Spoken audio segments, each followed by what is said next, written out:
অনেকে অপেক্ষা করতেছিলেন যে স্কুল গ্যাং সিজন 3 আসতেছে এবং সেখানে আরোহী মিম এবং সাকিব সিদ্দিকী থাকবে না, এটা তো হতেই পারে না। বাট তাদের ধারণা সম্পূর্ণ ভুল। গাইস, কেমন আছেন সবাই? আশা করি সবাই ভালো আছেন। So finally back with another brand new video. তো গাইস, স্কুল গ্যাং সিজন 3 নাটক আসছে এবং যেই নাটকে থাকতেছে না আরোহী মিম এবং সাকিব সিদ্দিকী, কারণ স্কুল গ্যাং সিজন 3 নাটক আসতেছে সেইটা নিয়ে শায়লা সিদ্দিকী একটা লাইভ করেছে। তো সেখানে সে স্পষ্ট বলে দিয়েছে যে একটা মিটিং ডাকা হয়েছিল সবাইকে নিয়ে, যে কারা কারা স্কুল গ্যাং করতে চায় উইলিংলি তারা সিগনেচার করবে যে আমরা স্কুল গ্যাং করতে চাই, এবং যারা স্কুল গ্যাং করতে চায় না তারা উইলিংলি বলবে যে আমরা স্কুল গ্যাং করতে চাই। তাদের পার্সোনাল রিজন থাকতে পারে, সেই রিজন আমাদের দেখানোর প্রয়োজন নেই, বাট যারা যারা স্কুল গ্যাং করতে চায় তারা হচ্ছে সেটা করবে। তো আমরা যারা যারা আসলে স্কুল গ্যাংটা করার জন্য ইচ্ছা প্রকাশ করেছি তাদেরকে নিয়ে নতুন কিছু ছেলে মেয়ে নিয়ে স্কুল গ্যাংটার জার্নি শুরু হচ্ছে। তো এখান থেকে আপনারা কিন্তু বুঝতে পারতেছেন যে স্কুল গ্যাং সিজন 3 নাটক করার জন্য কে কে এক্সাইটেড বা তারা কে কে আগ্রহী তাদেরকে সাইন করতে বলছে। তো সেখানে যারা তারা সাইন করতেছে সাইন করেছে সেখান থেকেই তাদেরকে নিয়ে কিন্তু স্কুল গ্যাং সিজন 3 নাটকটা শুট করবে এবং তাদেরকে নিয়ে অলরেডি কাজ শুরু করে দিয়েছে।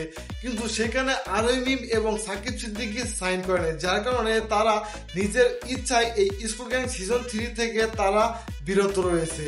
তো স্কুল গ্যাং সিজন 3 থেকে আরোহী মিম এবং সাকিব সিদ্দিকী বাদ করার জাস্ট একটাই কারণ, তা হলো মিরাজ।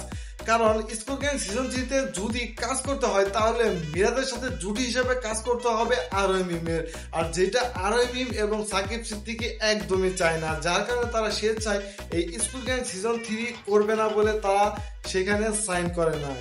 বাট সাকিব সিদ্দিকী এবং আরোহী মিম স্কুল গ্যাং 1 এবং 2 এর একটা কিন্তু গুরুত্বপূর্ণ একটা চরিত্র ছিল তারা, কিন্তু তারা এই জিনিসটা একদমই ঠিক করে নাই বলে আমার মনে হয়।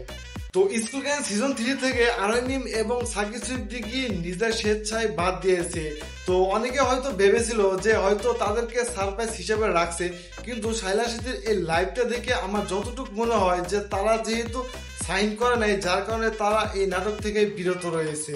তো শায়লা সিদ্দিকীর এই লাইভ দেখে আপনাদের কি মনে হয় যে আরোহী মিম এবং সাকিব সিদ্দিকী আদৌ কি এই নাটকে আছে নাকি সারপ্রাইজ হিসেবে থাকতে পারে, বা তারা সাইন করে নাই কারণ মিরাজের সাথে তার জুটি হিসেবে কাজ করতে হবে, যার কারণে সে এই নাটক থেকে বিরত রয়েছে আরোহী মিম এবং সাকিব সিদ্দিকী। তো এই ব্যাপারটা আপনারা কিভাবে দেখছেন? সো এই বিষয়ে কি মনে হয় অবশ্যই ভিডিওটিতে লাইক দিয়ে কমেন্ট করে আপনার মতামত জানিয়ে দিবেন।